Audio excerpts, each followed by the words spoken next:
Welcome to our Workshop Wednesdays webinar series. So we are very thankful that you were able to join today. It's still kind of a holiday for some people. Some people are still traveling. So very grateful that you're able to log on today and hopefully get some information that will be helpful for you in your job search. So my name is Marla Lazarus. I work with the Centers for Medicare Medicaid Services in the Division of Global Hiring and Outreach. So happy to be with you today.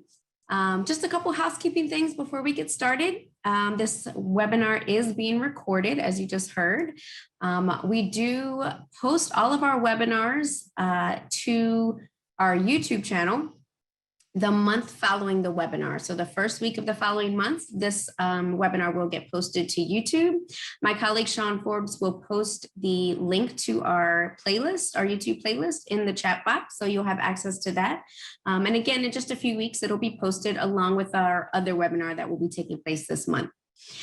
The slides that we'll be using today will be forwarded. So you will get a follow-up email tomorrow with a link to the slides or an attachment with the slides, as well as some other links that will be helpful in your process. So don't worry about trying to take all the notes that are already on the slides. If you do want to take notes, maybe just verbally what I'm saying. And then lastly, we do have a question and answer box. So feel free to use that for any questions that you may have. My colleagues won't really be able to answer maybe specific questions about announcements you applied to. We don't have the ability to go back into the system and look while we're doing this webinar. So I encourage you, if you did apply to specific vacancies that you want a status update on or have any questions about, feel free to email the HR specialist listed in the vacancy announcement for any of those specific questions that relate to a particular vacancy that you applied to. But any other general questions, feel free to, again, use the Q&A box. My colleagues, Sean Forbes and Aaron Mangle, will be monitoring the box and answering them as we go.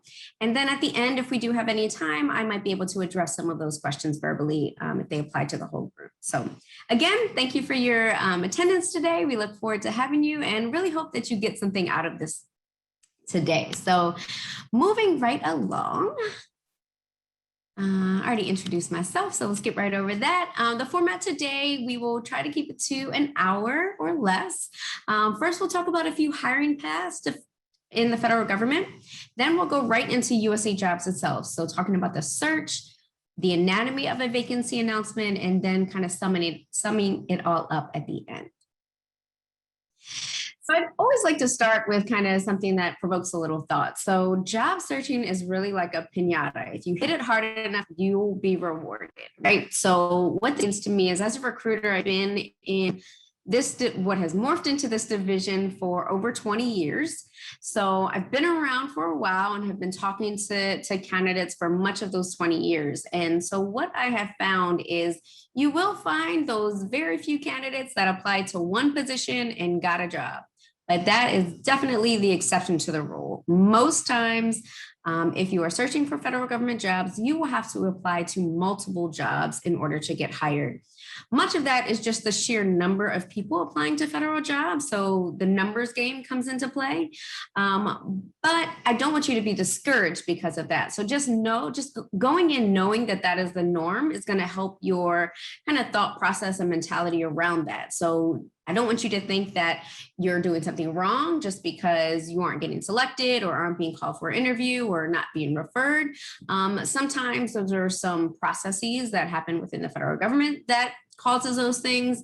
And sometimes there are some improvements you can make, which is why we hold webinars like this to kind of help you through that process. So before we get into USA Jobs, kind of the nitty gritty, wanted to talk about just a few hiring paths because some people are very new. We kind of have the gamut of people that join our webinars. So people that are still in college to seasoned professionals. So we want to just kind of even the playing field and give everybody some basic information about federal government hiring before we get into USA Jobs. So when we talk about federal hiring, there are really two paths, right? So there's competitive appointments and non-competitive appointments. And basically, in layman's terms, when we talk about competitive appointments, we're really talking about going through USA Jobs, the traditional application process. You are typically rated and ranked against other candidates that you're applying against, the best qualified candidates. get referred to the managers. Obviously, there are other federal regulations and things like that, like veterans preference we'll talk about a little bit, that come into play. But that's what we talk about when we say the competitive process. There are also some non-competitive hiring appointments, and certain candidates or categories of people could fall into these. And for non-competitive appointments, it's possible that you could be considered outside of the USA Jobs process. So it is not a 100% requirement that to get hired into the federal government, you have to go through USA Jobs, because there are some exceptions to that rule. Although the vast majority of positions and people that we hire do come through USA Jobs. The slight downside to non-competitive hiring at most federal agencies is there's no one way, there's no one application to submit, or one place to submit your resume, that type of thing. For the most part, you have to contact the individual agency to find out their application procedures for non-competitive hiring. So here you'll see our website for any hiring appointments that we accept resumes outside of USA Jobs. That will be found on our website right here. So cms.gov/careers@CMS. So some of the special hiring authorities and categories of people that I'm referring to when I say non-competitive, for instance, is a 30% or more disabled veteran. So if you were a military veteran and separated from the military and the VA has rated you 30% or more disabled with a service-connected disability, you have a different way to be hired in the federal government. So you can certainly still apply to USA Jobs and regular positions as they are posted, but you can also a lot of times send your resume into that HR specialist separately for that position that's posted, to be considered non-competitively for that job. And basically, in layman's terms, what that means is you get referred to the manager. As long as you meet minimum qualifications for that job, you can get referred to that hiring manager separately outside of the USA Jobs process. Another kind of special authority, it's not necessarily non-competitive, but some eligible veterans may apply and compete for positions that are typically only open to federal employees. So we'll learn about this a little bit further along in this presentation, but what we call status candidates, is referred to in USA Jobs, typically refers to current federal employees. So some eligible veterans, even though they're not civilian current federal employees, they're able to apply to those positions. The same with military spouses. Some eligible military spouses are able to apply and compete for those same positions that are typically only open to federal employees. And for those eligible military spouses, they're able to also forward their resume separately to the HR specialist listed on the vacancy announcement. Again, this is a CMS procedure. It does not apply to all agencies, but this separate kind of non-competitive procedure, they can send their resume and supporting docs into an HR specialist and be considered outside of the normal process as well. And then some other, again, not necessarily non-competitive, but kind of alternative hiring authorities is the Pathways program. So this is for current students or recent graduates. So there's 3 tiers of the Pathways programs. One is the internship program that is for current students enrolled at least half-time in an eligible educational institution with a degree or diploma seeking, in a degree or diploma seeking program.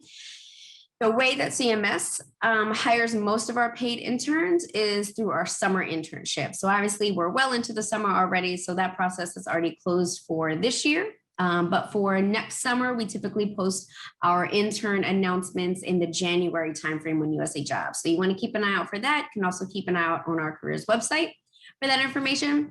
The second tier of the Pathways programs is called the Recent Graduates Program. That is for individuals who have graduated from a qualifying educational institution within the previous 2 years.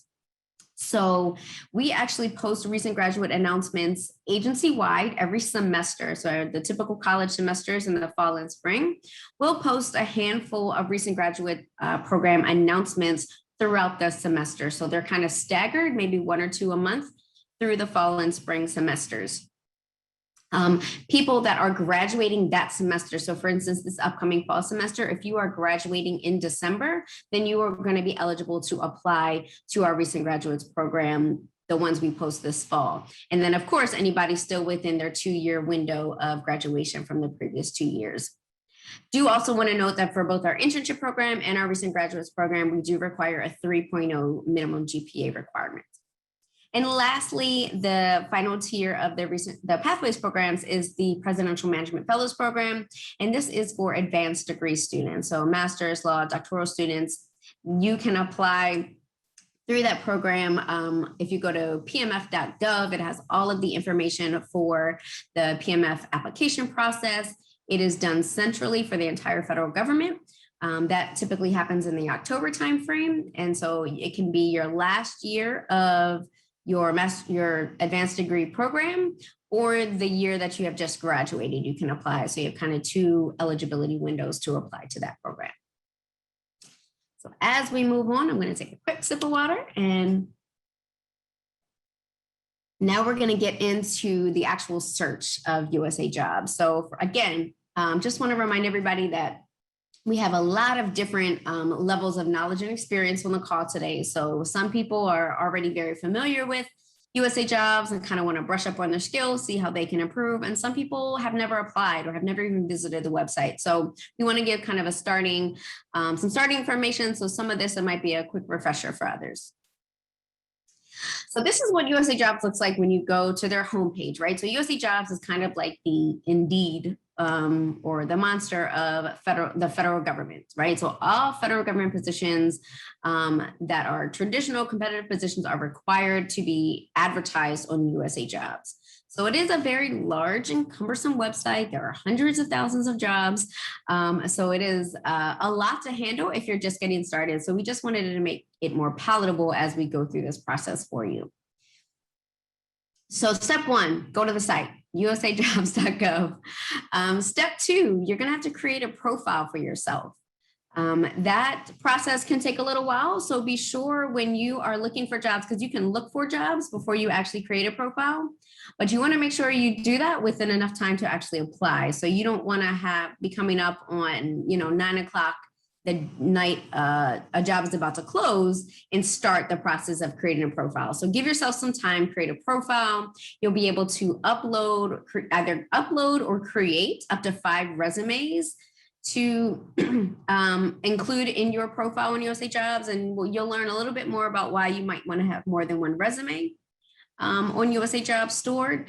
USA Jobs has a resume builder that you can use, and it is a very standard looking format that a lot of people choose to use, especially if you don't already have kind of a federal resume. If you just have the one-pager private sector resume, it may be a good idea to kind of use the USA Jobs resume builder to create it, because it kind of gives you prompts on every section that you need to have included. If you already have a pretty robust federal resume, it is fine to upload that resume. And we'll talk about some of the things that you must have on your resume. But I also want to give a little plug. We did just last month do a whole webinar on federal resumes. So feel free to go back to the link that Sean already posted and watch our webinar from last month on federal resumes, because that goes much more in depth about everything you should really be including on your resume. And for those that joined that webinar, thank you, because I plugged this one on that webinar last month. And then lastly, you have ability to upload 10 attachments to your USA Jobs profile. So those attachments can be anything from a cover letter to transcripts are going to be required. We'll talk about that in a little bit. For some positions, it's not required for all positions. Let's see what else. If you are a military veteran, so your veteran documentation, your DD-214, your VA disability letter, if applicable. So all of these things are attachments that you can upload to your profile and then easily upload or send off with every application that you have. So once they're in your profile, it's there for you to choose as soon as you apply to any vacancy. So here's where we get into a little bit of the searching on USA Jobs. So what you will find is you will have probably a dozen or so filters to search by when you're on USA Jobs. So once you've created a profile, you have your resume ready to go, now what? So now you're able to search for open positions within USA Jobs. And again, this is all federal government positions. And you can search by any myriad of different features and filters they have. So the first is keyword and location, right? So you can just search by keyword. You might get an overwhelming amount of applications if you do that. So it depends kind of what your keyword is, how you're narrowing it down, but don't want you to get too overwhelmed. That is not necessarily the most ideal way to search unless it's for a very kind of niche position that you're looking for. But they also have a preset filters that you can use as well. Excuse me. So those filters include the hiring path, which we'll talk about in a second, our next slide. You can search by pay. If you know you're looking for a very defined salary, then you can search by salary. You can search by agency or departments. So if you're only looking for CMS position, you can narrow down your search to only CMS positions that will come up. You can search by job series or occupation. So if you don't know, every federal government position has a job series attached to their position title. So if you don't know the job series, that's fine. They also have a list of position titles. So if you know you're an accountant and you're looking for accountant, you can search by that. You don't necessarily have to know the corresponding job series that goes along with that. So once you use these filters to the best of your ability, obviously location is another one. So you can narrow down if you are looking for just a specific geographic area that you live in or are willing to relocate to. Then all the positions that come up will be positions that are currently open that meet the criteria that you've set in your filters. The last thing I want to note on this slide is that you can also save your searches. So if you are, I'll just stick with the accountant example. So if you are an accountant and you live in Baltimore, Maryland, that's where I'm out of, so I'll use that. You live in Baltimore, Maryland, you are an accountant, and you know that you want to be in the $80,000 range, let's just say yearly salary. You can save that search, and that way, one, all the positions that are currently open will appear for you. But two, if you save that search, you'll be able to be notified anytime a position that meets that criteria is posted on USA Jobs, which is a really beneficial feature because positions are posted to USA Jobs daily, and not just from each agency as a whole, but each agency individually. So CMS, we post positions every single day. So it's not just, you got to check on Mondays. You could potentially find new positions any day of the week with any agencies. So the Save Search feature is a really beneficial feature for that. So I mentioned hiring paths. That's another good filter to use in your search. So the hiring paths was USA to apply for and what they were not eligible to apply for. So it's a very useful filter, and also it's a tag in each vacancy announcement. You'll see the listed hiring path that's available to that particular position. So, for instance, open to the public. That's pretty self-explanatory. It's open to any U.S. citizen to apply. But then you see these others like veterans. So I mentioned we have certain veteran hiring authorities.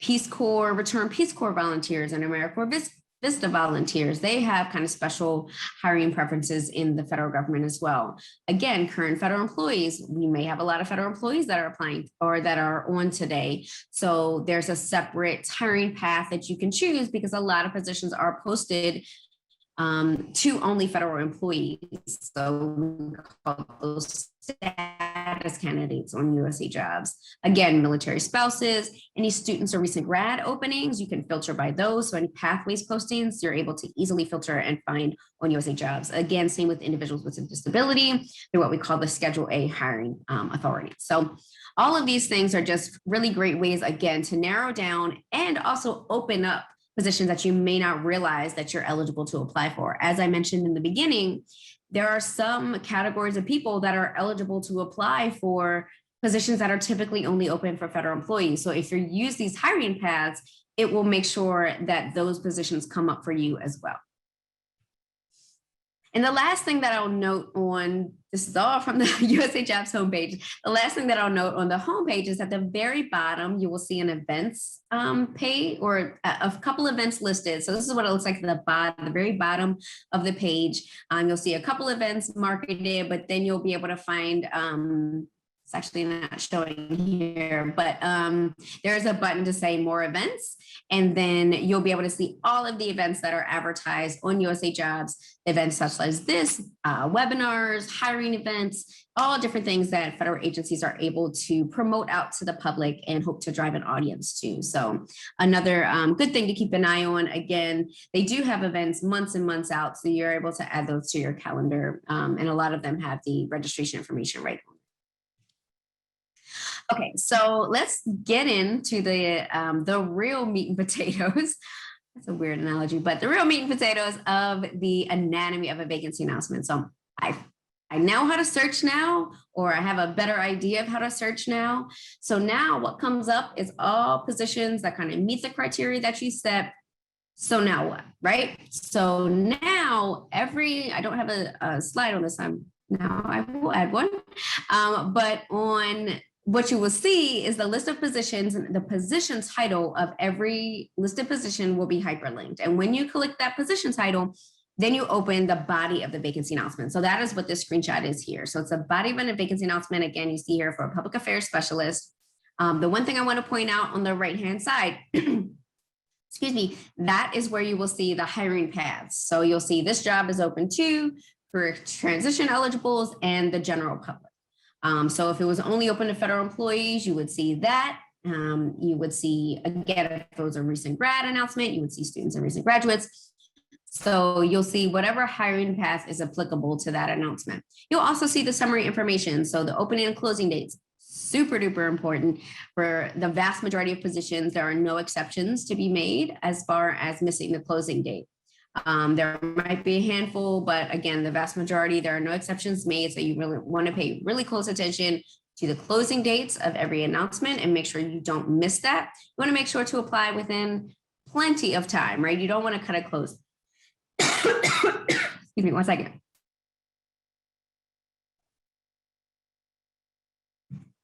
Excuse me. So one of the things I have found over the pandemic is that I don't talk as much during the day because I'm not in the office. So when I do these webinars, I find myself having often coughing attacks, which is why you'll see me drinking water so much. So please excuse me. I'm going to try to thwart it off this time. So summary information, again, stuff you just want to, just some very summary information that you want to pay attention to in the very top of the vacancy announcement. As we go down a little bit, the next section you will see is the duties. The summary will give you the, typically, I will preface everything with this is how CMS announcements are set up. There may be some variety when you're looking at other agencies. They will have the same general sections, so duties, qualifications, all of that. They'll have the same general sections. Here and there may be some variety in how it looks. So just want to announce, just want to make sure everybody understands that we have CMS samples here, which is because this is the agency that's putting on this webinar. But you may see a little bit of variation in other vacancy announcements from other agencies. So the summary section is where you will see where the position is located. So here you see it's in CMS is one operating division within HHS, the Department of Health and Human Services. So you'll see HHS, CMS, and then the particular hiring department within CMS. So for this particular vacancy, it's the Center for Medicare Medicaid Innovation. And within that, the Prevention and Population Health Group.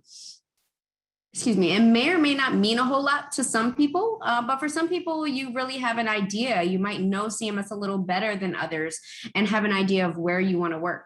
So that's going to be a helpful place to look. Again, it will notate the position title, the series. So the series that's associated with the public health analyst, you'll see here it says GS-0685. So 685 is a series associated with that, and -1112. So that particular number is the GS grade associated with this position. So typical GS grade levels go from 1 to 15.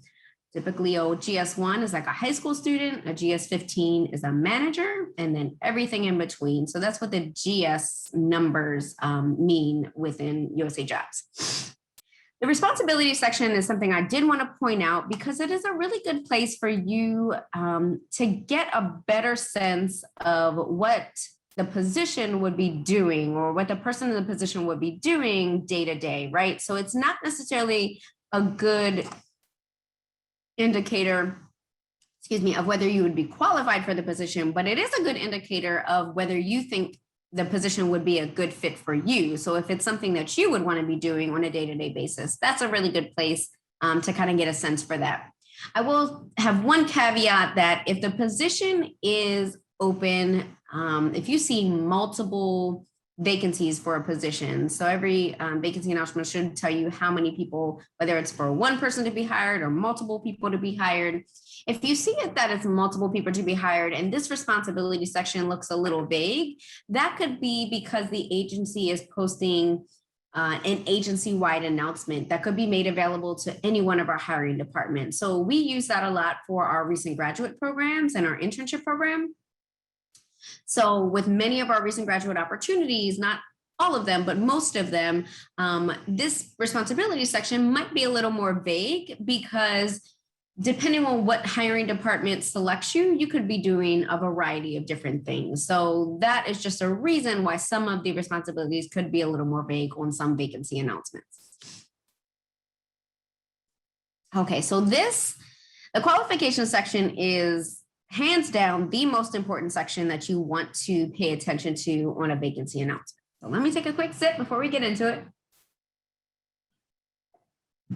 So the qualification section is really going to be the section that you should pay attention to decide, is it worth my time to apply?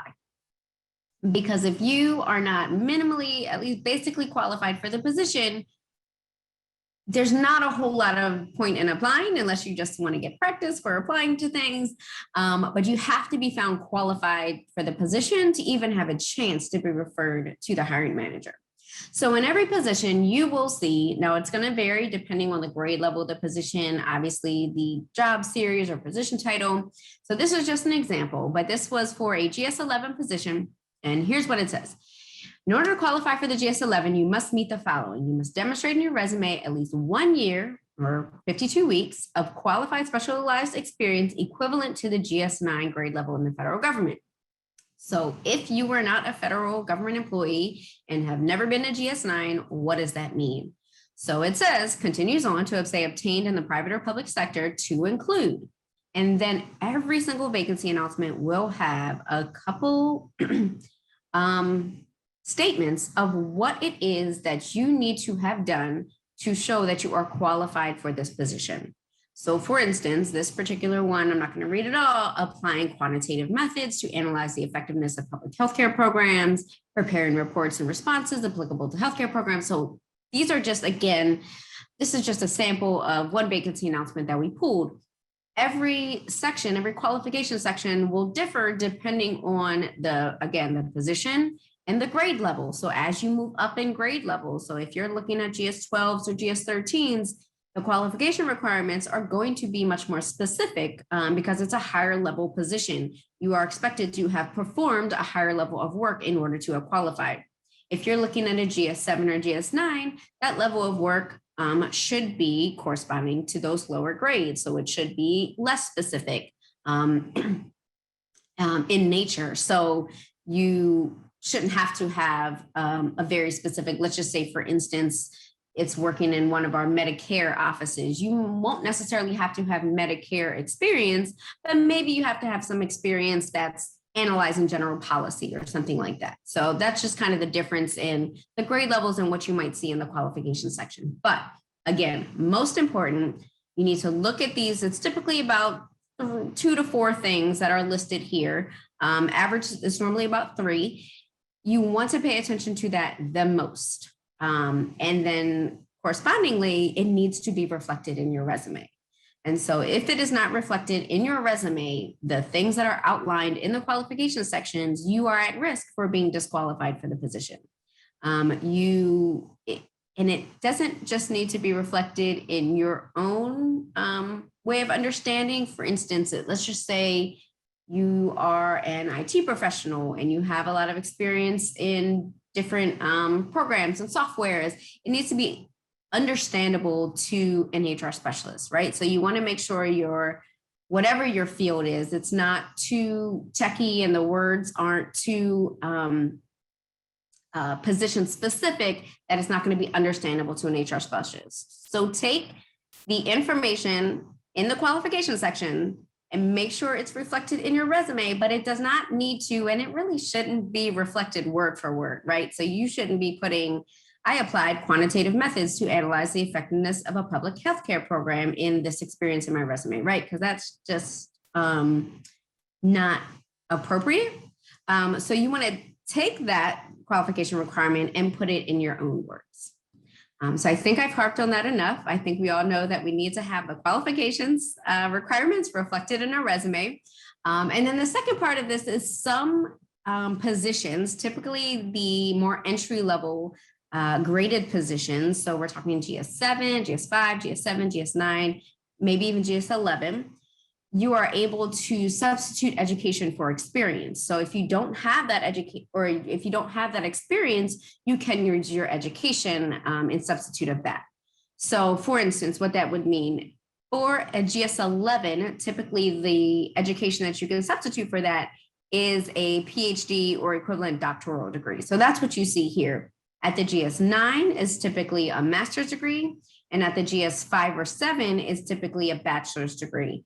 At the GS5, it would be a bachelor's degree. At the GS7, it would be a bachelor's degree, typically with a 3.0 GPA. There are some other ways that you can qualify for a GS7 and a bachelor's degree. I won't go into all of those. They'll all be outlined on the vacancy announcement.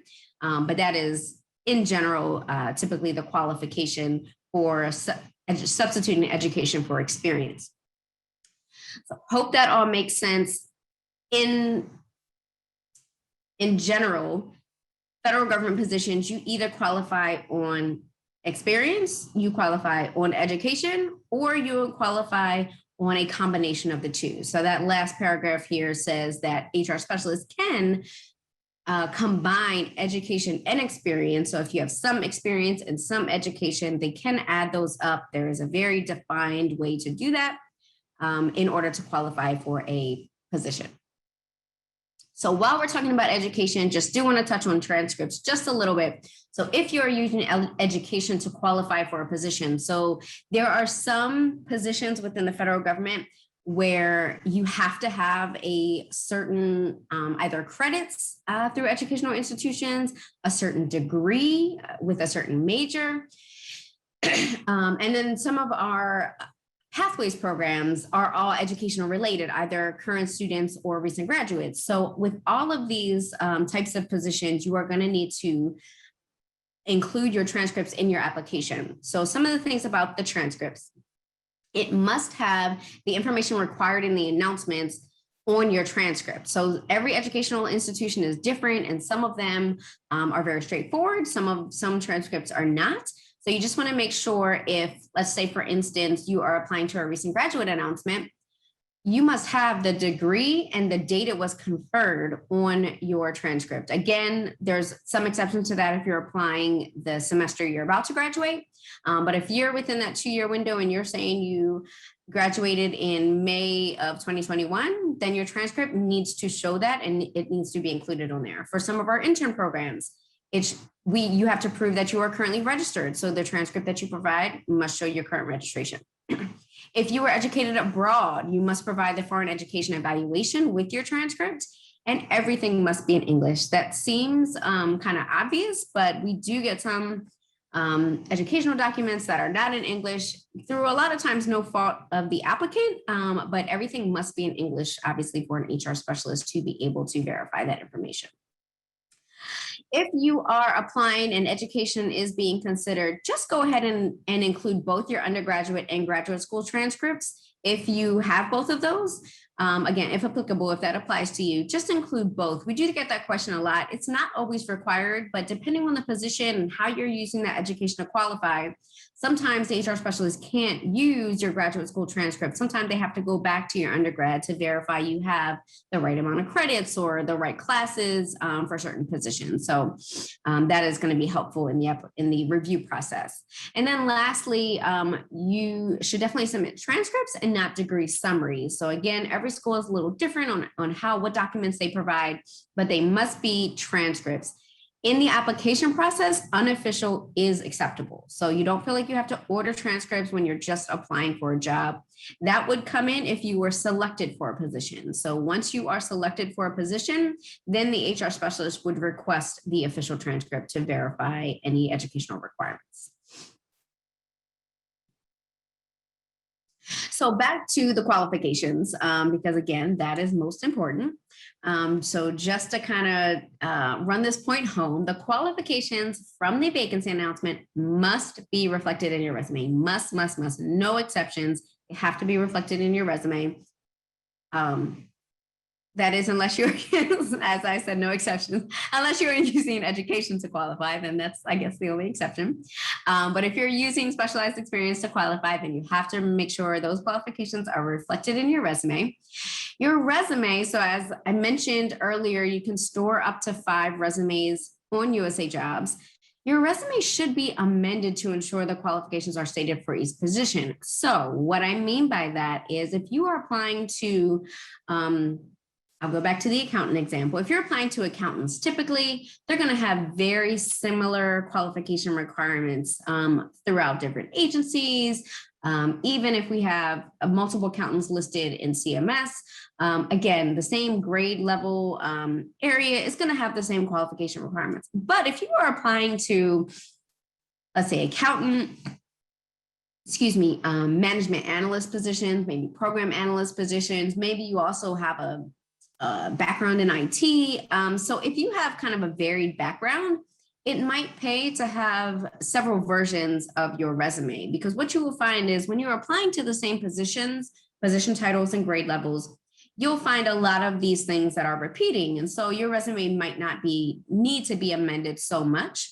But it could, if you're applying to different types of positions or different agencies, different things within USA Jobs are going to require different qualifications. So it would behoove you to keep a few resumes as you're applying. So as you amend them, you'll be able to kind of reference the different ones that you've already amended or tweaked in order to satisfy the qualification requirements for each position. And lastly, human resources specialists will not make assumptions about your qualifications. So they will not say, oh, well, this person was a public affairs specialist, so they must have done this type of work. That's never going to happen. So they cannot make any assumptions about your experience, about your qualifications. So you must be clear in your resume. One of the other things that I'll just touch on very quickly that we did talk about in our federal resumes webinar is another thing that they will not make assumptions about is how long that you worked somewhere. So it is very important, that you include the month and the year of each experience that you have listed on your resume, along with the hours per week. So as you saw in the qualifications, in the qualifications section, it is a requirement that you have 52 weeks of that experience. And that 52 weeks is 52 weeks of full-time work. So an HR specialist can't just assume that 2019 to 2020 is 1 year. They have to see it's August 2019 to November of 2020. Okay, well, that is more than a year. They need to also see that it's 40 hours a week because they need to make sure that it's full-time work. Now, it doesn't mean that if you only work part-time that you can't qualify, because they can add up that time. So if you work 2 years part-time, well, that could equal 1 year full-time. So it is just very imperative that you do include it, though, so they know how to add up your experience. Again, so back in the same requirement section under qualifications, The traditional occupational questionnaire is basically the application questions that you're going to have to answer once you click apply. So when you click the apply now button, you say you're logged into USA Jobs, you've done your search, you found the position you want to apply for. If that position is open and accepting applications, there's going to be an apply now button. Before you press that apply now button, for any positions that are using our traditional occupational questionnaire, you can preview those questions prior to going through the application process. So those questions, again, with our traditional questionnaire, are typically going to be experience or knowledge-based questions, and they're going to be multiple choice. So it's going to be, I have experience in analyzing policy. The answers will be everything from I do not possess this experience to I'm an expert at this, and then everything in between. So you can preview those questions ahead of time. It is not as important to address every single one of those questions on your resume as it is to make sure all of the qualification requirements are addressed. But it's also not a bad idea that if you are seeing some common themes in those questions and you have that experience, but for some reason it's not on your resume, to go back and tweak your resume to add those things in. Typically the manager has chosen those questions because those are the type of things that they want to see in an applicant. So again, it's not really going to help with the qualifications piece, but it could help you have a leg up in the review process if you are referred to a manager, as far as getting having a higher chance of being called for an interview when managers are reviewing those applications. So I mentioned a couple times the traditional assessment. So most of our positions that are applied have those traditional assessment questions, excuse me, and there are multiple choice, everything I just went over. Some of our positions are moving to a USA Hire assessment, which is a competency-based assessment. There is going to be no preview available for that. So on this last slide where I mentioned you can preview the assessment, if you do not see that, it is likely because it is using a different type of assessment. That assessment is much more involved. And again, it's competency-based. So for instance, if it was a financial position, a financial management analyst, there might actually be like math questions on the assessment. So it is a much more involved assessment.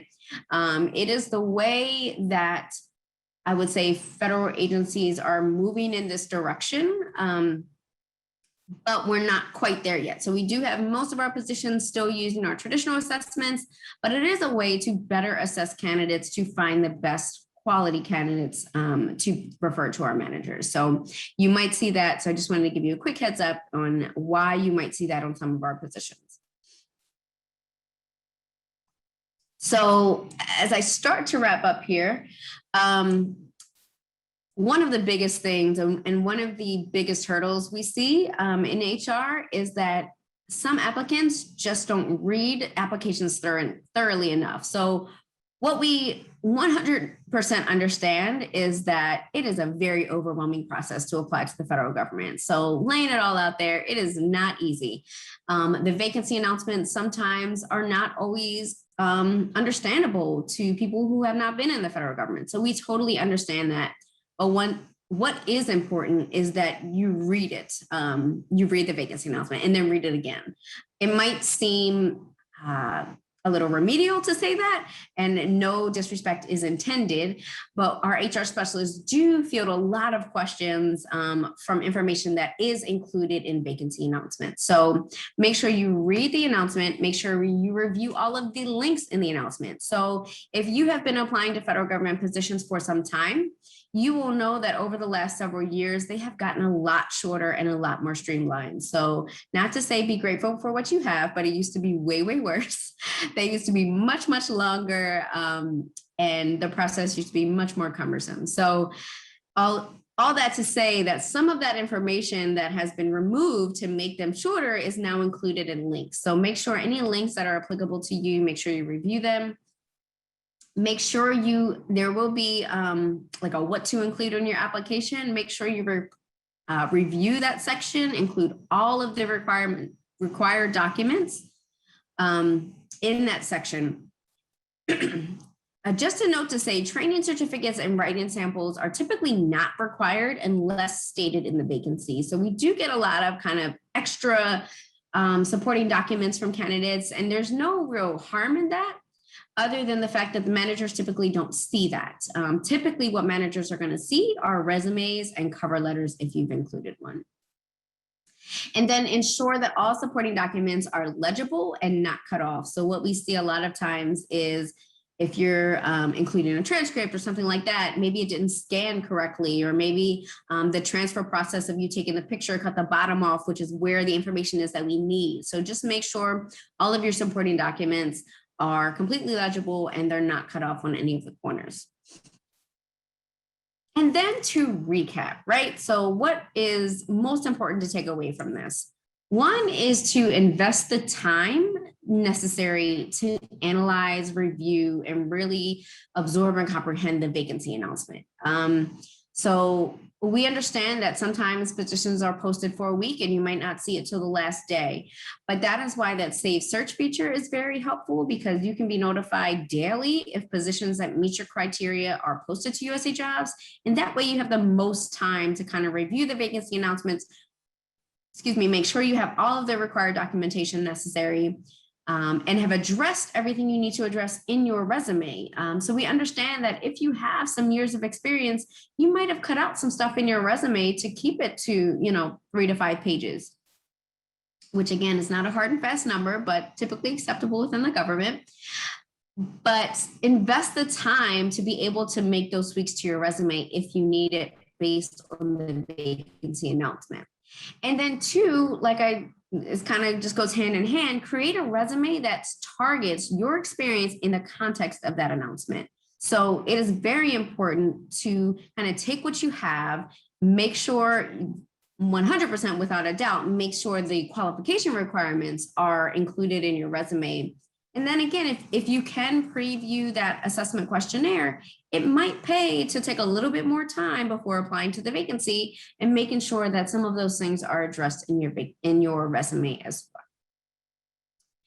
So with that, I'm going to take a quick breather. I'm going to thank everyone for joining today. What you'll see here is our email address. If you have any follow-up questions, have anything you want to check in on, you can always email us at cmsrecruitment@cms.hhs.gov.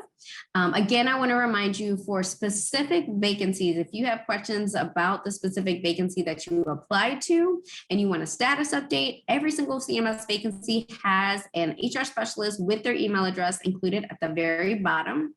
So you want to reach out to that HR specialist directly to get a status update for any individual vacancy announcements that you have a question about. If you are having trouble reaching an HR specialist or getting in touch or have any general questions, feel free to use our resource box here, CMS Recruitment at cms.hhs.gov. That being said, I'm going to check in quickly with my colleague Sean to see if it looks like all the questions have been answered. So you guys are on top of it today, but if there's anything lingering that I need to address verbally. Hey, Marla, a lot of great questions in the chat today. So thanks everyone for that. We're just, finishing up answering a few questions right now, but I don't think we have anything else. Perfect. Great. Well, thank you guys, Aaron, I know you were feverishly addressing all of the questions that are coming in. I'm seeing some more come in now. So just don't fret. We will answer all the questions that come in. So even if we end the talking in a few minutes, if you have more questions, we'll stay online until all of the questions from the Q&A are answered. With that, I'm going to launch a quick poll just to get your feedback. So we are constantly trying to improve, and we want to make sure that these webinars and the information we provide to you are as valuable as possible. We don't want to waste anybody's time. So just going to launch a quick poll to see what you thought about this. And if you have any questions, so feel free to respond to that poll as you have a second. And then lastly, just want to, again, thank you for your time today.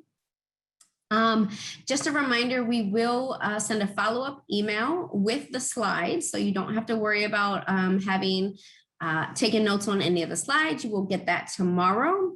To anybody that registered, by the way. So if you have people that you know that weren't able to get on the call today but did register, it will go out to all registered attendees. Again, the video will be posted on our YouTube channel. The link is posted in the chat box to our playlist on YouTube with all of our webinars. And then the next webinar, we have webinars first and third Wednesdays of every month throughout the rest of the year. Our very next one will be on July 21st. My colleague Sean, who is gracious enough to answer all the Q&As today, he will be presenting on building your professional brand through LinkedIn. So LinkedIn is definitely a social platform that is being used more and more often these days by employee job seekers as well as employers. So you definitely want to set yourself in the best light.